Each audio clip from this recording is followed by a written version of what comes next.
আজকের আলোচ্য বিষয় গুনাহের মৌলিক ক্ষতিসমূহ। গুনাহের মৌলিক ক্ষতিসমূহ। আল্লাহ তাবারক ওয়া তাআলা দুনিয়াতে যত মাখলুকাতকে বানিয়েছেন, গুনাহ এবং নেক, ভালো এবং মন্দ, সওয়াবের কাজ এবং পাপের কাজ করার দিক দিয়ে তিন ধরনের। কয় ধরনের? তিন ধরনের। আল্লাহ তাআলা দুনিয়াতে এক প্রকার প্রাণী রাখছেন, তাদের গুনাহও নেই, তাদের সওয়াবও নেই। তাদের গুনাহও নেই, সওয়াবও নেই। সেই প্রাণী হলো মানুষ এবং জিন ফেরেশতা ছাড়া। মানুষ, জিন, ফেরেশতা ছাড়া দুনিয়াতে অন্য যত মাখলুকাত আছে, এদের গুনাহও নেই, সওয়াবও নেই। আর আরেক মাখলুকাত রয়েছে, এদের কোনো গুনাহ নেই, শুধু সওয়াব আর সওয়াব। এদের কোনো গুনাহ নেই, শুধু সওয়াব আর সওয়াব। সেটা হলো ফেরেশতা। যে আল্লাহ রাব্বুল আলামিন ওই ফেরেশতা জাতিকে এইভাবে রেখেছেন যে এরা শুধু সওয়াবের কাজ করবে, এদের মধ্যে কোনো গুনার কাজ নেই। আর মানুষ এবং জিন জাতি, এই দুই জাতিকে আল্লাহ তাআলা বানিয়েছেন এমন ভাবেই যে এরা সওয়াবও করবে, নেকের কাজও করবে, পাপের কাজও করবে। নেকের কাজও করবে, পাপের কাজও করবে। আল্লাহ তাআলা এই মাত্রা, এই গুণাগুণ দিয়েই আল্লাহ তাআলা তাদেরকে বানাইছেন। গুনাহের অনেক ক্ষতি। গুনাহের কারণে মানুষ জাহান্নামে যাবে। কোনো ব্যক্তির জীবনে যদি গুনাহ থাকে, যতক্ষণ পর্যন্ত তওবা করে এই গুনাহ মাফ না করাবে, ততদিন পর্যন্ত সে জান্নাতে যেতে পারবে না, জাহান্নাম থেকে মুক্তি পাবে না। গুনাহ এত ক্ষতি করে। তার প্রশ্ন হলো, বলতেছিলাম, যত অনেক মায়া করে, মহব্বত করে আল্লাহ রাব্বুল আলামিন মানুষকে বানাইছেন। এই মানুষ গুনার কারণে জান্নাতের মধ্যে যেতে পারবে না, জাহান্নামের মধ্যে যেতে হবে। তাহলে আল্লাহ তাআলা মানুষকে গুনার মাত্রা, গুনাহ করার যোগ্যতা দিলেন কেন? এর উত্তর হলো যে আল্লাহ রাব্বুল আলামিন আশরাফুল মাখলুকাত মানুষ। আশরাফুল মাখলুকাত এরা আরবি শব্দ, যার বাংলা অর্থ হলো সৃষ্টির সেরা জীব। সৃষ্টির সেরা জীব। আল্লাহ তাআলা দুনিয়াতে যত মাখলুকাতকে বানাইছেন, ওই মাখলুকাতগুলোর মধ্য থেকে সর্বশ্রেষ্ঠ সৃষ্টি আল্লাহ। আল্লাহ সর্বশ্রেষ্ঠ সৃষ্টি হলো মানুষ। আর এই মানুষকে কিভাবে সর্বশ্রেষ্ঠ বানাবে, মানুষ কিভাবে সর্বশ্রেষ্ঠ হবে, এটা প্রমাণের জন্যই আল্লাহ তাআলা মানুষের মধ্যে গুনাহ করার মাত্রা, গুনাহ করার যোগ্যতা দিয়েছেন। মানুষ পরীক্ষা যদি না দেয়, তাহলে ফার্স্ট ফেলের কোনো সুযোগ আছে? আগে তো পরীক্ষা দিলে এরপরে বুঝে আসবে এইটা ফেল করছে না পাস করছে। ঠিক কিনা বলুন? তো পাস করার পরে তার মর্যাদা অনেক। বর্তমানে যে গোল্ডেন এ প্লাস কোনো একটা ছাত্র পাইছে, তার মূল্যায়ন, তার সম্মান, তার কদর, তার চাহিদা পুরা করা সব কিছুই বেড়ে যায়। আর যদি ফেল করে, তাহলে সব কিছু মাইনাস, লেফট হয়ে যায়। এই যে এই ছেলেটা পরীক্ষার পাস করার আগে তার তেমন কোনো মূল্যায়ন ছিল না, করতেছে পড়ো, স্বাভাবিক। কিন্তু যখন গোল্ডেন এ প্লাস পাইছে, তার মূল্যায়ন সবার কাছে বেড়ে গেছে। ঠিক তেমনি মানুষের মধ্যে আল্লাহ রাব্বুল আলামিন একটা যোগ্যতা দিয়েছেন গুনাহ করা আর নেক কাজ করা। বান্দা যখন তার এই গুনার কাজগুলো ছেড়ে দিবে, নেক কাজগুলো করবে, আল্লাহ রাব্বুল আলামিন মায়া করে, মহব্বত করে এই মানব জাতিকে যে আশরাফুল মাখলুকাত, সৃষ্টির সেরা জীব বানিয়েছেন, এটাও প্রমাণ হবে। সেটা কিভাবে প্রমাণ হবে? তো বলতেছেন, সাহাবা ফেরেশতারা তারা শুধু নেক কাজ করতে পারে, তাদের কোনো গুনাহ নাই। এটা তাদের কোনো কৃতিত্ব না, এটা তাদের কি নাই, কোনো কৃতিত্ব না। মনে করেন এক ব্যক্তির পা নাই, দুইটা পা, একটা পা নাই, সামনে একটা মানুষ পাইছে, তাকে বলতেছে একটা শট মারাম, 2 হাত দূরে যায় পড়বে। এখন যার পা নেই সে যদি বলে তোর একটা শট মারাম 2 হাত দূরে যায় পড়বে, এই কথার কোনো ভ্যালু আছে? তার পাই নাই, সর্জি বুদ্ধি দিয়েছে। ফেরেশতারা ঠিক তেমনই, তাদের মধ্যে গুনাহ করার মাত্রাই নেই, যোগ্যতাই নেই। কারণ তারা যে গুনাহ করে না, এই জন্য তাদের কোনো কৃতিত্ব নেই। আর আরেকটা মাখলুকাত যাদের গুনাহ এবং সওয়াবের কোনো মাত্রাই নেই, গুনাহ এবং সওয়াবের কোনো হিসাবই নেই, কাজে তাদের ব্যাপারে কোনো কথা নেই। কথা হলো আশরাফুল মাখলুকাত মানুষের ব্যাপারে এবং জিন্নাতের ব্যাপারে, যাদের মধ্যে আল্লাহ তাআলা সওয়াব এবং নেক এই দুইটার মাত্রাই দিয়েছে, 2 কাজ করার যোগ্যতা আল্লাহ তাআলা তাদেরকে দিয়েছেন। এই মানুষ যখন গুনাহ করার সুযোগ, যোগ্যতা, ক্ষমতা সব কিছু তার মাঝে থাকার পরে আল্লাহ রাব্বুল আলামিনকে রাজি খুশি করার জন্য, আল্লাহকে রাজি খুশি করার জন্য সেই গুনাহকে পরিহার করলো, আল্লাহ রাব্বুল আলামিন এই যোগ্যতার কারণে, এই যে একটা কুরবানি, একটা ত্যাগ স্বীকার করলো, গুনাহ করার ক্ষমতা, যোগ্যতা, সময়, সুযোগ সব কিছু তার মাঝে আছে, শুধু মাওলা পাককে খুশি করার জন্য সে গুনাহকে পরিহার করলো। এই কারণে আল্লাহ রাব্বুল আলামিন সকল মাখলুকাতের উপর এই মানুষের শ্রেষ্ঠত্ব দান করেছেন। সুবহানাল্লাহ। মুহতারাম হাজিরিন, এই গুনার ক্ষতি অনেক, এই গুনার ক্ষতি অনেক। গুনার ক্ষতিটা কিরকম?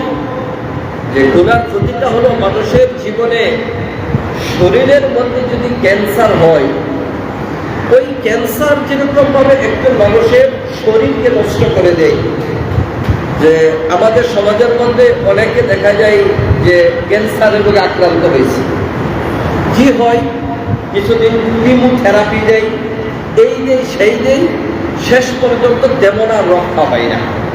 যদিও কোনো কারণে বেঁচে থাকে, তাহলে প্রতিবন্ধী হয়ে, বিকলাঙ্গ হয়ে, আপনার প্যারালাইসিসের রোগী যেভাবে ঠিক এমন একটা অবস্থার মধ্যে থাকে, তার দ্বারা ব্যক্তি, পরিবার, সমাজ কারো কোনো উপকারে আসে না।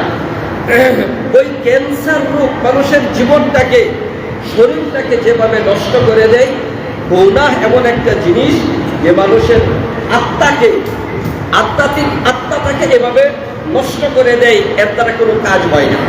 মুহতারাম হাজিরিন, আল্লাহ রাব্বুল আলামিন মানুষের আত্মা 2 ধরনের করে দিয়েছেন, একটা হলো আম্মারা, আরেকটা লাওয়ামা।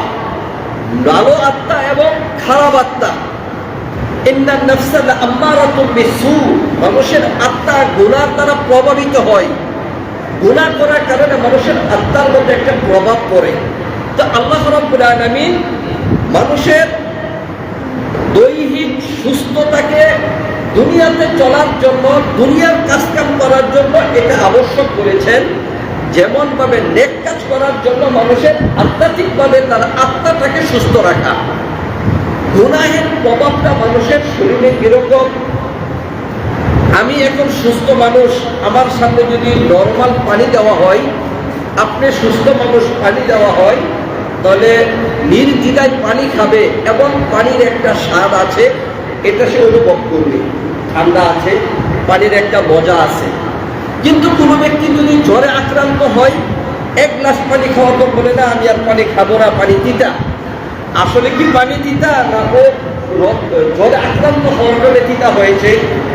নরমালি যদি মানুষের শরীরের মধ্যে জ্বরে আক্রান্ত হয়, খানার স্বাদ নষ্ট হয়ে যায়, পানি তিতা লাগে, কাজের আগ্রহ হারিয়ে ফেলে, কোনো একটা কাজ করার রুচি, আগ্রহ সে হারিয়ে ফেলে, বলে যে না কাজ করতে পারবো না, আমার ভালো লাগছে না। মানুষের শরীরে যদি এরকম সামান্য জ্বরেই তার এই পরিবর্তন চলে আসে, তাহলে এই যে আত্মা, রূহ, কল একটা জিনিস রয়েছে, ওই আত্মাটাও যদি গুনার কারণে রোগে আক্রান্ত হয়ে যায়, তাহলে ওই আত্মা আর ভালো কাজ করতে আগ্রহ আসে না, ভালো কাজ করার রুচি তার মধ্যে আসে না, ভালো কাজ করবে এমন নিয়ত সে করতে পারে না, তার আত্মাটা রোগে আক্রান্ত হয়ে যাওয়ার কারণে। তাহলে মানুষের শরীর যেরকম রোগে আক্রান্ত হয়, মানুষের আত্মাটাও রোগে আক্রান্ত হয়। আর আত্মা যেই রোগে আক্রান্ত হয় সেটা হলো গুনাহ। গুনাহ করার কারণে মানুষের আত্মাটা রোগে আক্রান্ত হয়ে যায়। মুহতারাম হাজিরিন, বড় পরিতাপের বিষয় হলো আমাদের সমাজের মধ্যে এমন বহু গুনার কাজ মানুষ করে, এটা যে গুনাহ, এই উপলব্ধিটুকু মানুষের জীবন থেকে হারিয়ে গেছে।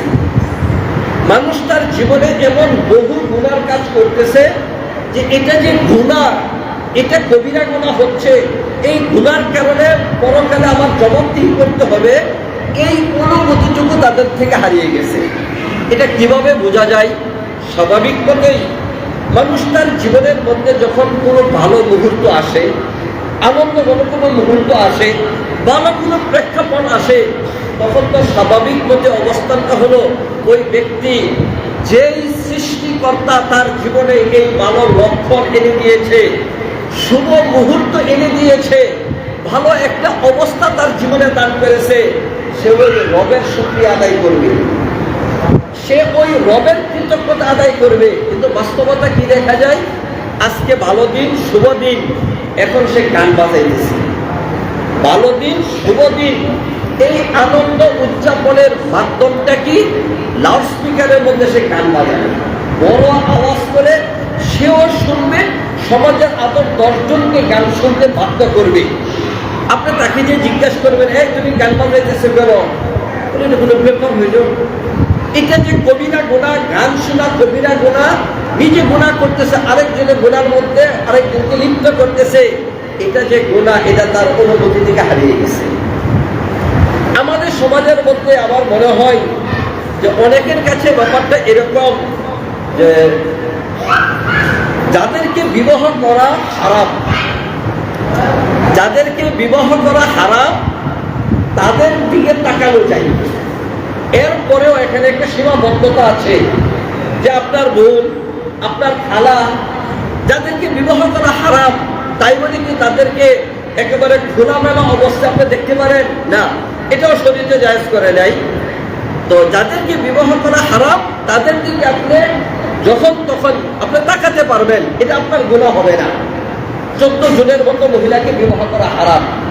আর সমাজের মধ্যে যত মহিলা আছে সবার দিকে আপনার একজন পুরুষ তাকানো, তার মধ্যে তাকানোর মাধ্যমে তার মধ্যে কোনো মজা, আগ্রহ বা কাম বা জাগুক আর না জাগুক, এতে আগ্রহ থাকুক আর না থাকুক, কোনো বেগানা মহিলার দিকে তাকালে এটা তার গুনাহ হবে, এটা চোখের জিনা হবে, এটা গুনাহ হবে, এটা শরীয়ত।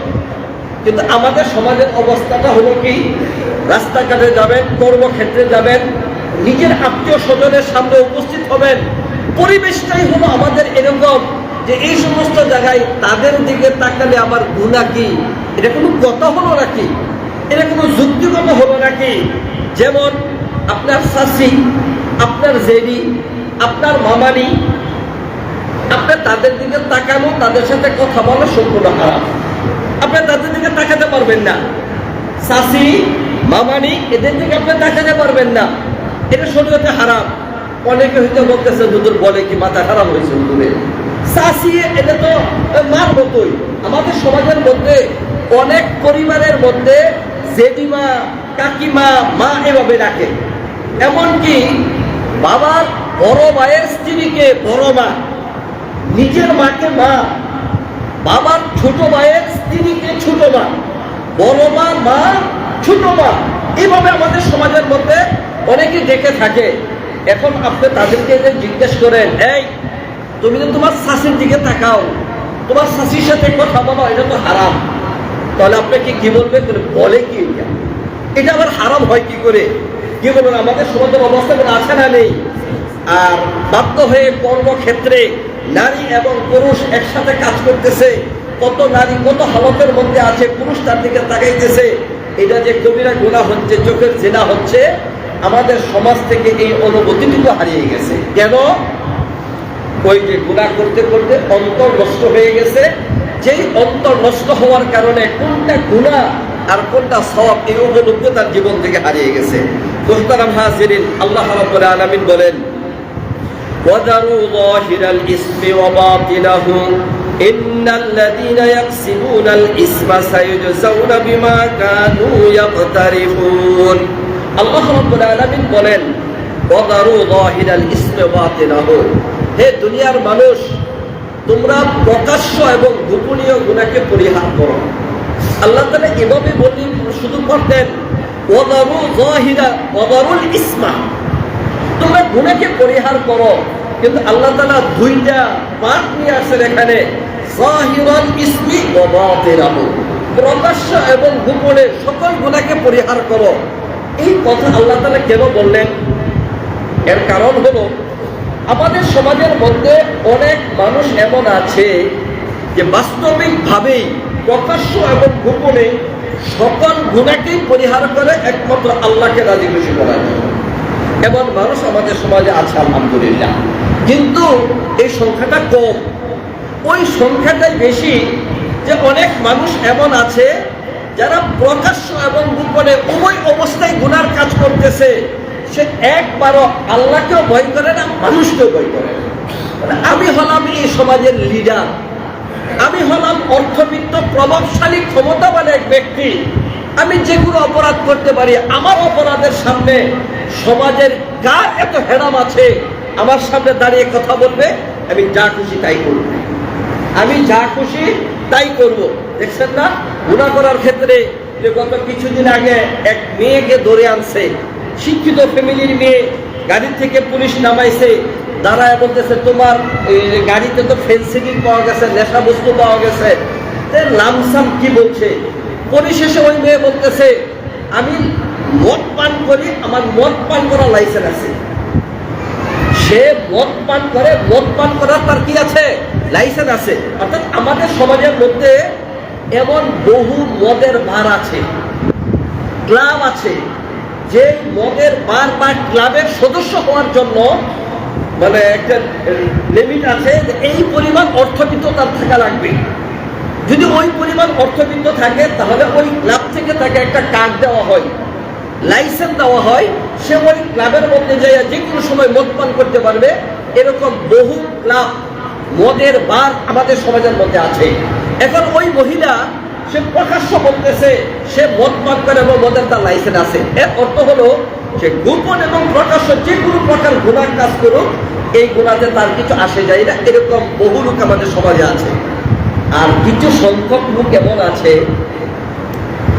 যারা প্রকাশ্য গুনাহকে পরিহার করে লোকলজ্জার ভয়ে, অথবা পদমর্যাদার ভয়ে, অথবা ব্যক্তিগত ইমেজ নষ্ট হয়ে যাবে এই ভয়ে সে প্রকাশ্য গুনার কাজ করে না, কিন্তু গোপনে ঠিকই গুনার কাজ করে।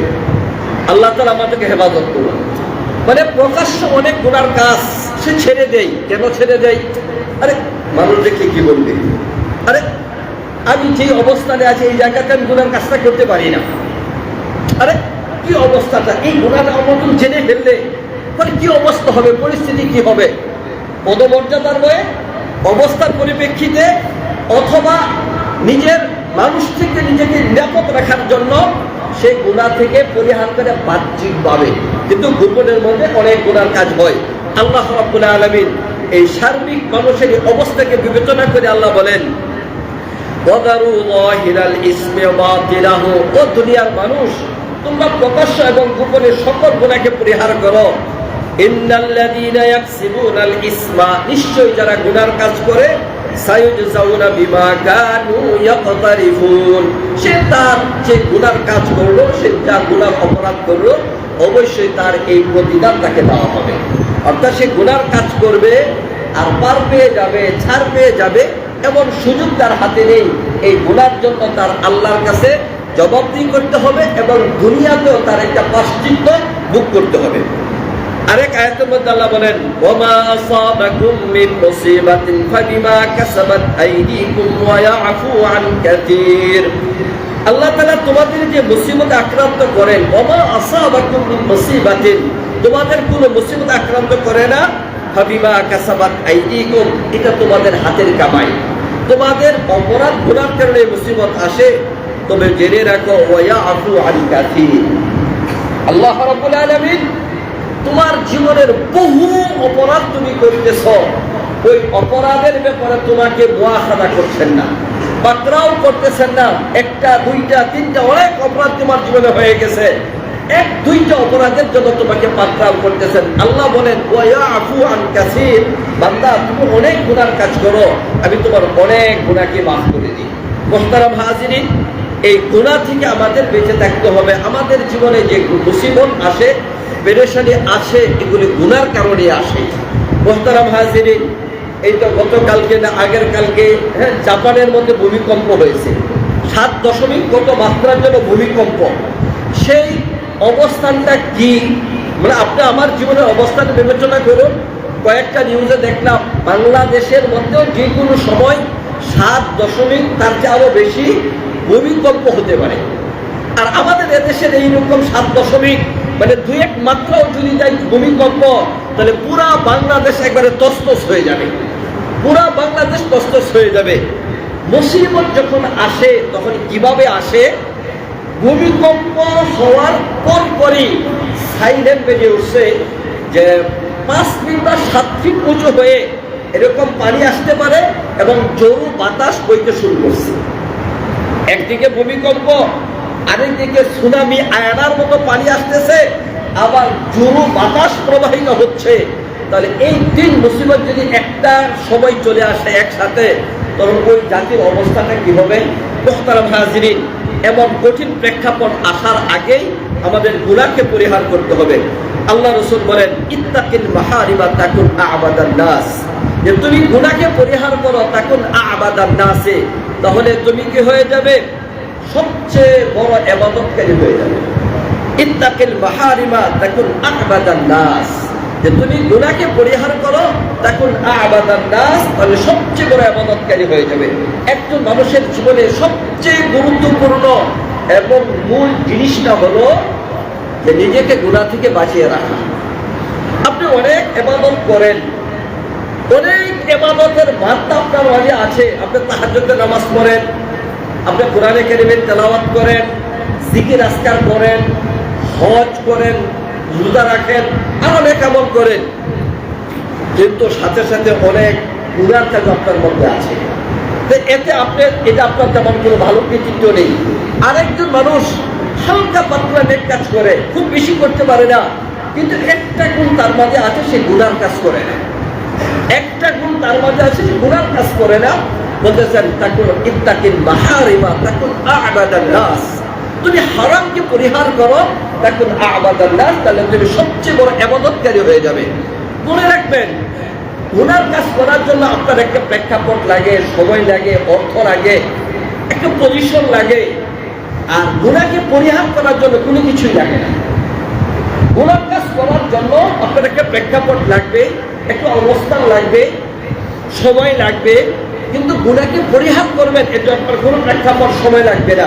এই জন্য মুহতারাম হাজিরিন, আল্লামা ইবনুল কাইয়্যিম জাওযী রাহমাতুল্লাহ আলাইহি বলেন লা আ'দিলু বিসসালামাতি শাইআন, গুনাহ থেকে নিজেকে নিরাপদ রাখার চেয়ে ভালো আর কোনো জিনিস আমার কাছে নাই।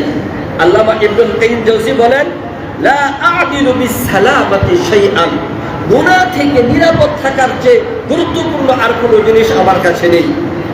আল্লামা হাসান বসরি রাহমাতুল্লাহ আলাইহি বলেন মা আবাদাল আবিদুনা বিশাইইন আফদাল মিনহু তারাকা মা নাহাহুমুল্লাহু আনহু।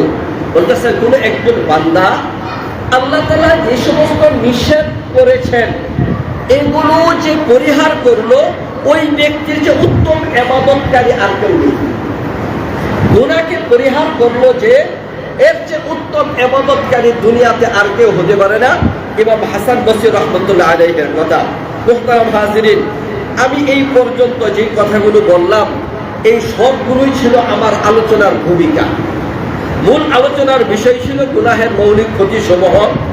আমি মোটামুটি বিভিন্ন মুতালার মাধ্যমে মৌলিকভাবে 10টা ক্ষতির কথা, মানুষ যখন গুনাহ করবে তার জীবনে এই 10 ধরনের ক্ষতি হবে, এই আলোচনা মূল ছিল। শুধু আজকে ভূমিকায় আলোচনা হলো। আল্লাহ তাআলা যদি তৌফিক দান করেন, আগামী জুমায় ধারাবাহিকভাবে যে 10টা ক্ষতি গুনার কাজ করার মাধ্যমে ব্যক্তি, পরিবার, সমাজ, দুনিয়া ও আখিরাত মিলিয়ে তার জীবনে যে মৌলিক 10টা গুনার ক্ষতি হয় আলোচনা করব। আল্লাহ রাব্বুল আলামিন আমাদের সকলকে সেই আলোচনা শোনার তৌফিক দান করুন। ওয়া আখিরু দাওয়ানা আলহামদুলিল্লাহ।